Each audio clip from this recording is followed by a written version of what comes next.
എന്താണ് ആകെ മൊത്തം തിളക്കം? എന്ത് തിളക്കം? അല്ല, പതിവില്ലാണ്ട് മുഖത്ത് എന്തൊക്കെയോ വാരി പൊത്തിയിട്ടുണ്ടല്ലോ.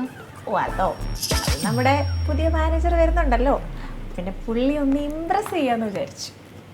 താൽക്കാലിക മാനേജർ അല്ലേ, ആളെ ഇംപ്രസ് ചെയ്യാൻ ഇത്രയ്ക്ക് മേക്കോറിൻ്റെ ആവശ്യമുണ്ടോ? വേണം വേണം, ഉറപ്പായിട്ടും വേണം. ഒരു ദിവസത്തേക്ക് വരുന്ന മാനേജർ ആണെങ്കിൽ പോലും നമ്മൾ നല്ല സെറ്റായിരിക്കണം. അതാണ് എൻ്റെ പ്രശ്നം. ഓക്കെ. ആ ജോണേ ഒന്ന് നിന്നേ. എന്താ മായ? അല്ല, നമ്മുടെ പുതിയ മാനേജർ എപ്പോൾ എത്തും? രാവിലെ തന്നെ എത്തുമായിരിക്കും. പുള്ളി കൃത്യസമയം വല്ലതും പറഞ്ഞായിരുന്നോ? ഇതൊക്കെ എന്തിനാ പുള്ളി എന്നോട് പറയുന്നത്? ആള് തോന്നുമ്പോൾ എത്തട്ടെ. അല്ല, കൃത്യമായിട്ടുള്ള സമയമൊക്കെ അറിഞ്ഞായിരുന്നെങ്കിൽ നമുക്കൊന്ന് പ്രിപ്പയർ ചെയ്തിരിക്കാനും. പ്രിപ്പയർ ചെയ്യാൻ മായ എന്താ പുള്ളിയായിട്ട് വല്ല ഗുസ്തി മത്സരത്തിലും പ്ലാൻ ചെയ്യുന്നുണ്ടോ? അന്നപ്പോ തൊട്ട് തുടങ്ങിയതാണ്. മുഖത്തെ തിളക്കം കണ്ടില്ലേ?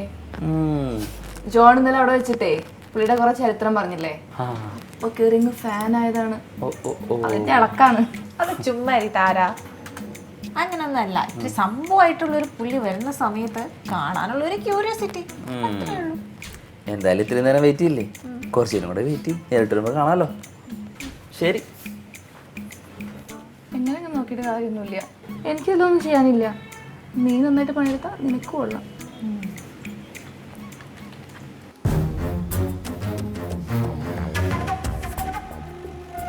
എടാ, ഞാൻ ആലോചിച്ചുകൊണ്ടിരിക്കുന്നത് തന്നെയാണോ നീ ആലോചിച്ചുകൊണ്ടിരിക്കുന്നത്? അത് തന്നെ ആവാനാണ് സാധ്യത. എന്നാലും ആ സാഗറിനെ ഇപ്പം നിന്നെ ഇങ്ങോട്ട് കെട്ടിയെടുക്കുന്നത്? എനിക്കറിയാൻ പാടില്ല. ആദ്യം ആ ജോണ് വന്നു, പിന്നെ ശ്യാം വന്നു, ഇപ്പം സാഗറും വരുന്നു. നമുക്ക് പണി തരാൻ കിട്ടുന്ന ഒരവസരവും നമ്മുടെ കമ്പനി പാഴാക്കില്ല. സാഗർ വരുന്നത് നമുക്ക് പണി തരാനാണോ? എല്ലെന്ന് ചിന്തിക്കാപ്പോൾ എൻ്റെ കയ്യിൽ വേറെ ഓപ്ഷനൊന്നുമില്ല. ശരിയാ, എനിക്കും. അല്ലടാ, അവൻ പഴയതൊക്കെ മറന്നു കാണുമായിരിക്കുമല്ലേ? മറന്ന് കാണുമായിരിക്കടാ. ഒരിക്കലും മറന്നുപോയി കാണാൻ സാധ്യതയില്ല. നീയൊക്കെ ചെയ്ത് എങ്ങനെ മറക്കുമെന്ന്? അതിന് മാത്രം ദ്രോഹങ്ങളൊന്നും ഞങ്ങൾ ചെയ്തിട്ടില്ല. സത്യത്തിലേ അവന് ദ്രോഹമല്ല ഞങ്ങൾ ചെയ്തത്, ഉപകാരമാണ്, ഉപകാരം. അതുകൊണ്ടാണ് അവൻ്റെ ഇന്നത്തെ വളർച്ചയ്ക്കുള്ള കാരണം ഞങ്ങളായത്. അവൻ്റെ ഇന്നത്തെ വളർച്ചയ്ക്ക് കാരണം അവൻ തന്നെ അധ്വാനിച്ചുണ്ടാക്കിയതാണ്. അല്ല, നിങ്ങളൊക്കെ അവൻ നന്നാൻ വേണ്ടി അല്ലല്ലോ പാര വെച്ചത്. അതെ, എന്തായാലും അവ ഇപ്പൊ നല്ല അവസ്ഥയിലാണോ അല്ലയോ? അവൻ നല്ല നിലയിലെത്തിയത് അവൻ്റെ മെടുക്കൊണ്ട് മാത്രമാണ്. അല്ലാതെ അതിൻ്റെ ഒന്നും പിതൃത്വം നിങ്ങൾ ആരും ഏറ്റെടുക്കാൻ നിൽക്കണ്ട. എടാ, നീ ഇവൻ പറയണമെന്ന് മൈൻഡ് ചെയ്യാൻ നിൽക്കണ്ട. സാഗറിന് നമ്മുടെ അടുത്ത് നല്ല സ്നേഹമായിരിക്കും. ഇല്ലെങ്കിൽ നീ നോക്കിയോ, ആ വന്ന അവിടെ തന്നെ അളിയാന്നും പറഞ്ഞ് ഓടി വന്ന് കെട്ടിപ്പിടിക്കും. എനിക്ക് ഉറപ്പുണ്ട്. ആ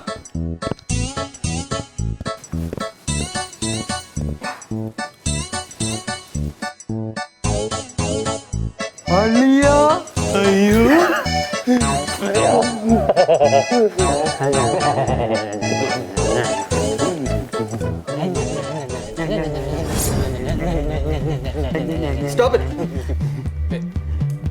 ഒരാൾ ആദ്യമായിട്ട് കമ്പനിയിലോട്ട് കയറി വരുമ്പോൾ ഇങ്ങനെയാണോ നിങ്ങൾ വെൽക്കം ചെയ്യുന്നത്? ഞാൻ എന്തിനാ ഇങ്ങോട്ട് വന്നത് നിങ്ങൾക്ക് അറിയോ? സോറി അളിയ, നിന്നെ പെട്ടെന്ന് കണ്ടപ്പോൾ ഞങ്ങൾ ഫാന്റസിയിലായി പോയി. എങ്ങനെ രണ്ടുപേരും ഒരുമിച്ച് പോയി എന്ന് മാത്രം ചോദിക്കരുത്, കഥയിൽ ചോദ്യമില്ല എന്നാണല്ലോ. What did you call me? എന്താ നിങ്ങൾ എന്താ എന്നെ ഇപ്പോൾ വിളിച്ചതെന്ന്? എന്ത് വിളിച്ചു? ഞാനൊന്നും വിളിച്ചില്ലല്ലോ അളിയ. അളിയനോ? Call me sir. Okay sir. Yes sir. Do you understand? Sir, welcome to your Kochi office. Sorry, your Kochi office.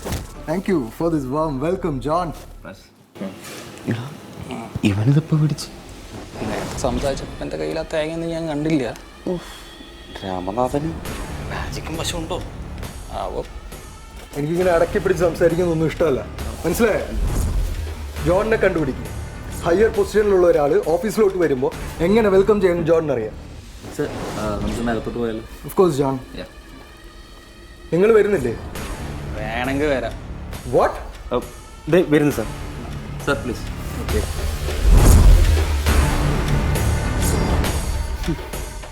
ഇനി ആലോചിക്കാനൊന്നുമില്ല അളിയ, ഇത് നമുക്കുള്ള പണി തന്നെ.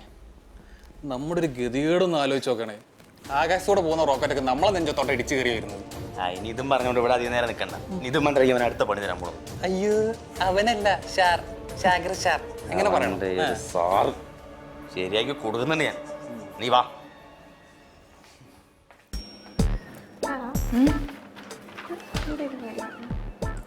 അത് ഞാൻ സാറിന് കഴിഞ്ഞ ആഴ്ച ഞാൻ കൊടുത്തിട്ടുണ്ടായിരുന്നു കഴിഞ്ഞ ആഴ്ച. മായ താൻ കാത്തിരുന്ന ആള് വന്നിട്ടുണ്ട്.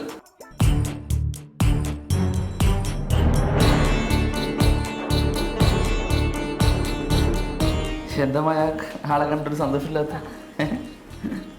എന്തിനാ ജോൺ ജോലി ചെയ്തുകൊണ്ടിരിക്കുന്നവരെ ബുദ്ധിമുട്ടിക്കുന്നത്?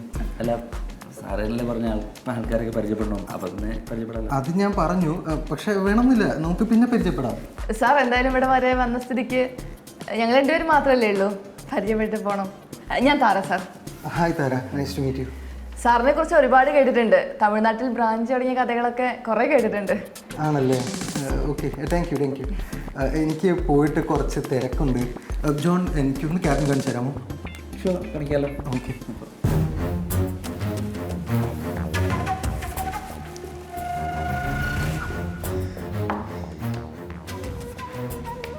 ഡി സാഗർ സാറിനെ കാണണം പറഞ്ഞിരുന്നിട്ട് സാർ വന്നപ്പോൾ നിന്റെ വാ അടഞ്ഞു പോയോ?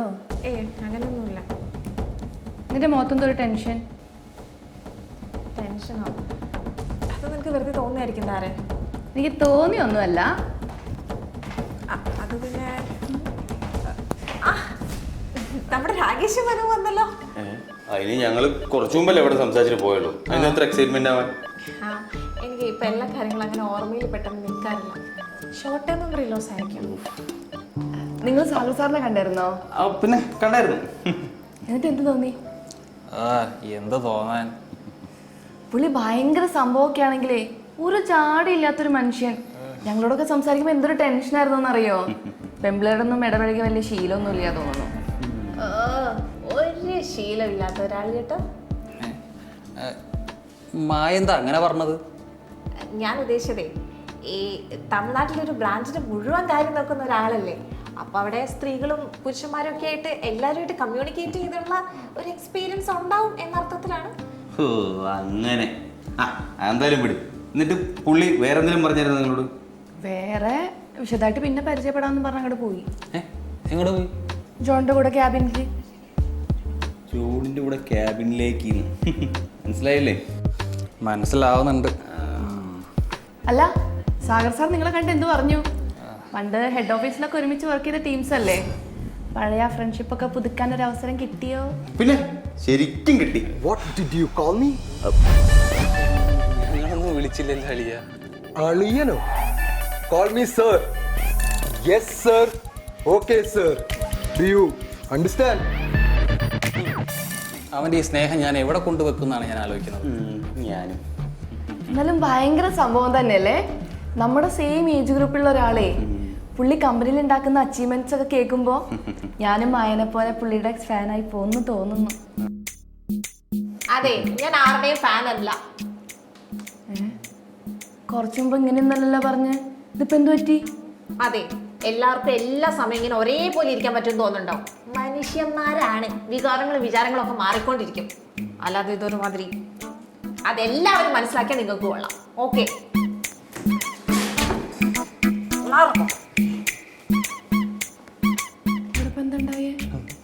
അത് വേറൊന്നുമല്ല താര.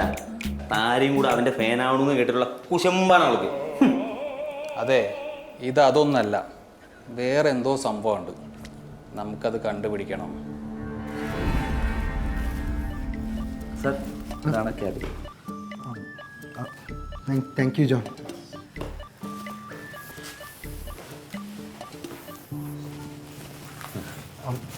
ജോൺ ഇരിക്കി. കുഴപ്പമില്ല സർ, ഞാൻ നോളാം. എടാ നിന്റെ പഴയ മാനേജർ സാഗർ അല്ല പറയുന്നത്, പഴയ ഫ്രണ്ട് സാഗർ. നീ ഇരിക്കേ.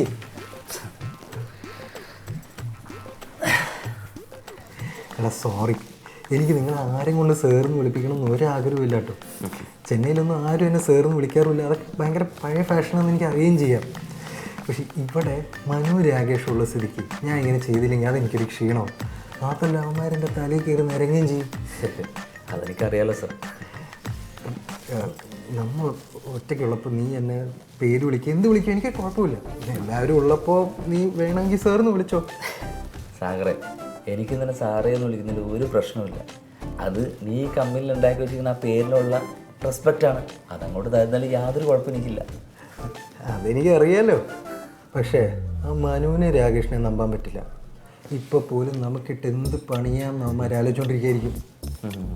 അത് ഞാനിവിടെ വന്ന കാലം തൊട്ട് കാണുന്നതാണ്. സത്യത്തിൽ രണ്ടിനെ കിളി പോയി കിടക്കുകയാണ്. ആദ്യം ഞാൻ വന്നു, ഇപ്പോഴും നീ വന്നു. അവന്മാർ പണി കൊടുത്തുള്ള ആൾക്കാരൊക്കെ സംഘടിക്കുമ്പോൾ സ്വാഭാവികമായിട്ടൊരു പേരുണ്ടാവുമല്ലോ. ഞാൻ ആ പേടി ഒട്ടും കുറക്കാതെ അങ്ങനെ നോക്കുന്നുണ്ട്. എന്തായാലും പേഴ്സണൽ കാര്യങ്ങൾ വേറെ, പ്രൊഫഷണൽ കാര്യങ്ങൾ വേറെ. പക്ഷേ നീ പറഞ്ഞ പോലെ ആ പേടി അങ്ങനെ തന്നെ ഇരിക്കട്ടെ. ഞാൻ എന്നായിരിക്കും അവന്മാരുടെ കാര്യങ്ങളൊക്കെ പുറത്തുവിടാൻ പോകുന്നുള്ള ടെൻഷനിലായിരിക്കും രണ്ടും. പക്ഷെ ഞാൻ ആ കാര്യം എന്നെ വിട്ടുള്ള കാര്യം അവന്മാർക്ക് അറിയില്ല. പക്ഷെ അതങ്ങനെ തന്നെ നിൽക്കട്ടെ, അറിഞ്ഞാൽ തലേ കയറി നിറങ്ങും. അത് ശരിയാണ്, അതങ്ങനെ തന്നെ ഇരിക്കുന്നത് തന്നെ നല്ലത്. അല്ല, നീ എത്ര നാൾ കാണും ഇവിടെ? അറിയില്ലടാ, കൃഷ്ണ സാറും കുറച്ച് നാൾ ലീവാണെന്നല്ലേ പറഞ്ഞത്. അപ്പം ആ കുറച്ച് ദിവസം എന്നോട് ഇവിടെ വരാനാണ് പറഞ്ഞത്. പിന്നെ എന്തോ അസൈൻമെൻറ്റ്സ് ഒക്കെ തരാനുണ്ടെന്നും. അപ്പം അത് അനുസരിച്ചായിരിക്കും എൻ്റെ എത്ര ദിവസം ഇവിടെ ഉണ്ട് എന്നുള്ളത് തീരുമാനമാവുള്ളൂ. ഓക്കെ, എന്തായാലും നീ വന്നതിലും ഇവിടുത്തെ പെൺപിള്ളേരൊക്കെ ഹാപ്പിയാണ്. ഏത് പെൺപിള്ളേർ? നമ്മളിപ്പോൾ വരുമ്പോൾ കണ്ടില്ലേ താരയും മായയും. മായ ഹാപ്പിയാണെന്ന് അവൾ പറഞ്ഞു. കൊള്ളാം, അവളാണ് ഏറ്റവും ഹാപ്പി. നീ വരുന്ന പ്രമാണിച്ച് കുറേ സ്പെഷ്യൽ മേക്കപ്പൊക്കെ ഇട്ടാണ് പുള്ളിക്കാർ വന്നത് തന്നെ. പക്ഷേ ഇതിനെ കണ്ടപ്പോൾ ആളുടെ മുഖം മാറി ഞാൻ ശ്രദ്ധിച്ചു. അല്ല, നീ ഇത്തിരി ഡൗൺ ആയല്ലോ, എന്താണ് കാര്യം? എടാ, എനിക്ക് നിന്നോടൊരു കാര്യം പറയാനുണ്ട്. എന്നോടായതുകൊണ്ട് മാത്രം ഞാൻ പറയുന്നു. എന്താ സംഗതി? എന്താ? എനിക്ക് മായയ്ക്കും ഒരു പാസ്റ്റ് ഉണ്ട്. എന്ന് വെച്ചാൽ? She's my X.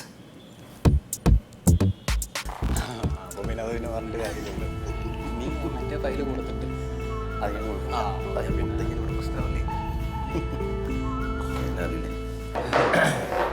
എന്താ അവിടെ എന്തേ കഫ്റ്റീരിയയിൽ വരാൻ പറ്റില്ല ആളുകൾ?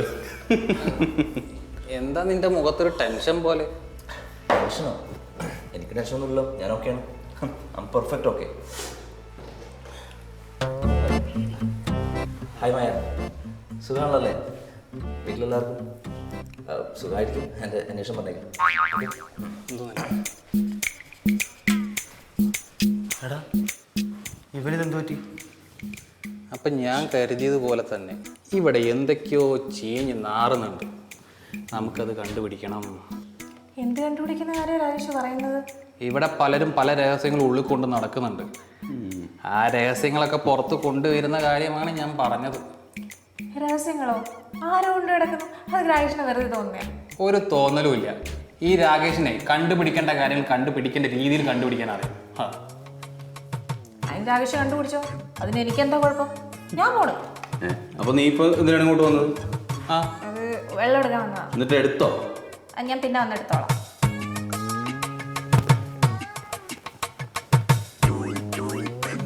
ഇല്ലടാ, ഇവിടെയുള്ളവർക്കൊക്കെ ശരിക്കും എന്താണ് പറ്റിയത്? അതോ ഇനി നമുക്കാണോ വല്ലതും പറ്റിയത്? എടാ, വൈകാതെ തന്നെ നമുക്കൊരു ലോട്ടറി അടിക്കാനുള്ള ചാൻസസ് കാണുന്നുണ്ട്. ലോട്ടറിയോ? Wait and see.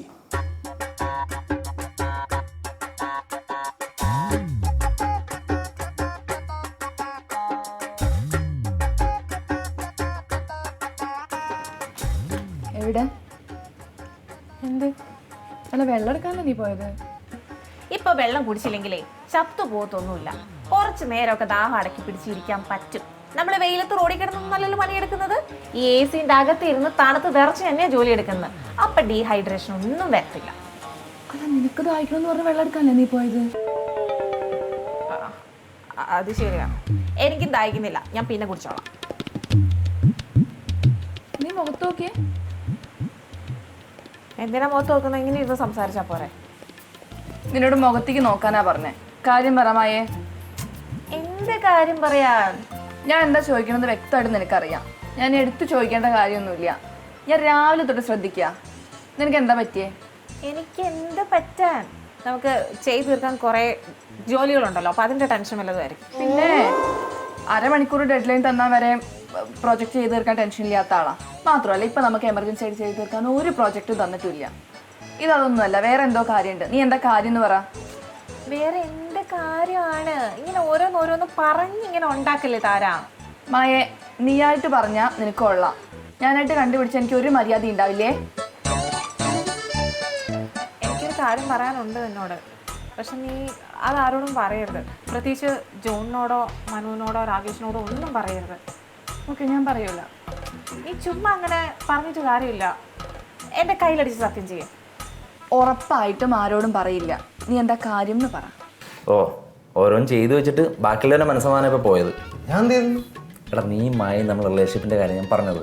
എടാ അത് ഞാനിവിടെ വന്നപ്പോൾ തുടങ്ങിയ റിലേഷൻഷിപ്പ് ഒന്നല്ലല്ലോ. അവൾ +2-ലായിരുന്നപ്പോൾ ഉണ്ടായിരുന്ന ഒരു റിലേഷൻഷിപ്പ് ആയിരുന്നത്. അത് കഴിഞ്ഞ് അവൾ അവളുടെ വഴിക്കും പോയി, ഞാൻ എൻ്റെ വഴിക്കും പോയി, അതങ്ങനെ തീർന്നു. പിന്നെ ഇവിടെ വന്നപ്പോഴേ ഞാൻ അവളെ കാണുന്നത്. എടാ വർഷം കുറേ കഴിഞ്ഞുള്ളതൊക്കെ ഓക്കെ, പക്ഷെ ഇപ്പം നിങ്ങൾ കണ്ടപ്പോൾ ഉള്ള കണ്ണുകളുടെ നോട്ടം ഉണ്ടല്ലോ, അത് പ്രശ്നമാണ്. എന്ത് പ്രശ്നമൊന്നും? എടാ ഇത്ര വർഷം കഴിഞ്ഞിട്ട് നിങ്ങളത് മനസ്സിലും വിട്ടിട്ടില്ലെന്ന് തെളിവാണ് നിങ്ങൾ കണ്ടപ്പോൾ ആ ടെൻഷനും നോട്ടമൊക്കെ. ആ പ്രായത്തിലുള്ള ടൈം പാസ് ആണെങ്കിൽ ഇതൊക്കെ എപ്പോഴേ വിട്ടേനെ. എടാ ഞാനതൊക്കെ അപ്പോഴേ വിട്ടതാ. പിന്നെ ഇവിടെ വന്ന അവൾ കണ്ടപ്പോൾ ഞാൻ പെട്ടെന്ന് പാനിക്കായിപ്പോയി. അതങ്ങനെ അങ്ങ് കണ്ടാൽ പോരെ. സോറി അളിയ, എനിക്കങ്ങനെ കാണാൻ പറ്റില്ല. അതിന് കാരണമുണ്ട്. എന്ത് കാരണം? എടാ കൃഷ്ണ സാറോട് ഉണ്ടായിരുന്നപ്പോൾ എനിക്കും മനുവിനും രാകേഷിനൊക്കെ തുല്യ പ്രാധാന്യം തന്നിരുന്നത്. പക്ഷേ എന്നിട്ടും അതിനിടയിൽ കൂടെ അവന്മാർ എനിക്ക് ഒരുപാട് പണി തരാൻ നോക്കി. എനിക്ക് തിരിച്ച് പണിയാൻ വേണ്ടി ഒരു പ്ലാനും ഉണ്ടായിരുന്നില്ല. പക്ഷെ നീ വന്നതോടുകൂടെയാണ് എനിക്കൊരു സമാധാനമായത്. എടാ അവന്മാർക്ക് കൊടുക്കാനുള്ള പണിയൊക്കെ ഞാൻ അവിടെ വെച്ച് തന്നെ കൊടുത്തില്ലേ? അതൊക്കെ ശരിയാണ്, നിൻ്റെ എൻട്രിയൊക്കെ മാസം തന്നെ ആയിരുന്നു. പക്ഷേ നിൻ്റെ മനസ്സിലെ കാര്യം നീ വഴിയോ മായ വഴിയോ അവരറിഞ്ഞു കഴിഞ്ഞാൽ തീർന്നു. നീയും തീർന്നു, ഞാനും തീർന്നു. എടാ നീ ഇതെന്തായാലും പുറത്തു പറയാൻ പോകുന്നില്ല, ഞാനും പുറത്തു പറയാൻ പോകുന്നില്ല. പിന്നെ അവന്മാരെങ്ങനെ അറിയാനാ? എടാ മായോടെ ഉണ്ടല്ലോ. എടാ ഇത് എൻ്റെ വായിന്ന് പുറത്ത് വീണാലും അവളുടെ വായിന്ന് പുറത്ത് വീഴാൻ പോകുന്നില്ല. പെൺകുട്ടികൾ ഇങ്ങനത്തെ കാര്യങ്ങളിൽ പൊതുവെ കുറച്ച് റിസർവ്ഡാണ്. ബാക്കി പെൺകുട്ടികളുടെ കാര്യമൊന്നും എനിക്കറിയില്ല. പക്ഷെ മായ എന്ന് വിചാരിക്കുന്ന പോലെ പെൺകുട്ടിയല്ല. നിനക്ക് അവൾ സ്കൂളിൽ പഠിക്കുമ്പോഴുള്ള പരിചയം മാത്രമേ ഉള്ളൂ. പക്ഷെ ഞങ്ങൾ അവളോട് വർക്ക് ചെയ്യുന്നതാണ്. അതുകൊണ്ട് അവളുടെ ലേറ്റസ്റ്റ് സ്വഭാവങ്ങളൊക്കെ എനിക്കറിയാം. അവളോടൊരു കാര്യം പറഞ്ഞിട്ട് ഇത് ആരോടും പറയുമെന്ന് പറഞ്ഞു കഴിഞ്ഞാൽ പിറ്റേ ദിവസം ഇന്ത്യയിൽ എല്ലാ പത്രത്തിൻ്റെയും ഫ്രണ്ട് പേജിൽ വാർത്ത വരുത്താൻ കഴിവുള്ളതാണ് അവൾ. അതുകൊണ്ട് ഈ കാര്യത്തിൽ എനിക്ക് അവളെ വിശ്വാസമില്ല. നിനക്ക് അവളെ കൂടെ വർക്ക് ചെയ്തുള്ള പരിചയം മാത്രമല്ലേ ഉള്ളൂ. പക്ഷെ എനിക്കങ്ങനെയല്ല. അവളുടെ സ്വഭാവത്തിൻ്റെ സകല ഡീറ്റെയിൽസും എനിക്കറിയാം. അതുകൊണ്ട് ഈ കാര്യത്തിൽ ഞാൻ ഉറപ്പ് തരുന്നു മോനെ, ഇത് ഞാൻ പുറത്ത് പറഞ്ഞാലും അവൾ പുറത്ത് പറയില്ല.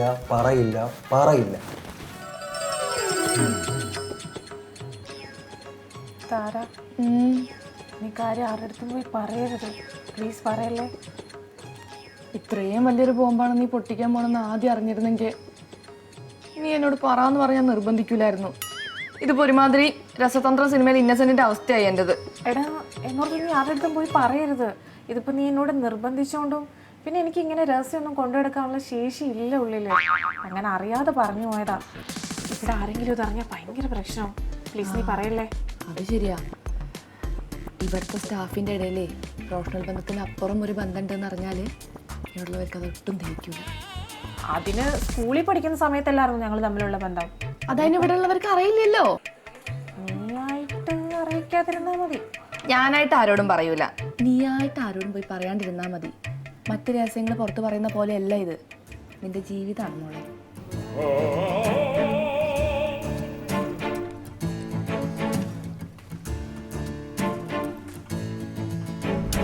അളിയ, ഹാഫ് ടൈം കഴിഞ്ഞപ്പോൾ കളി മാറിയത് കണ്ടോ? ഇപ്പോഴേ ബോൾ നമ്മളെ കാലില്ല. അപ്പുറത്ത് നിൽക്കുന്നവന്മാരെ തടയാതെ എങ്ങനെ ഗോൾ അടിക്കണമെന്ന് ഞാൻ നിന്നെ കാണിച്ചു തരാം. എടീ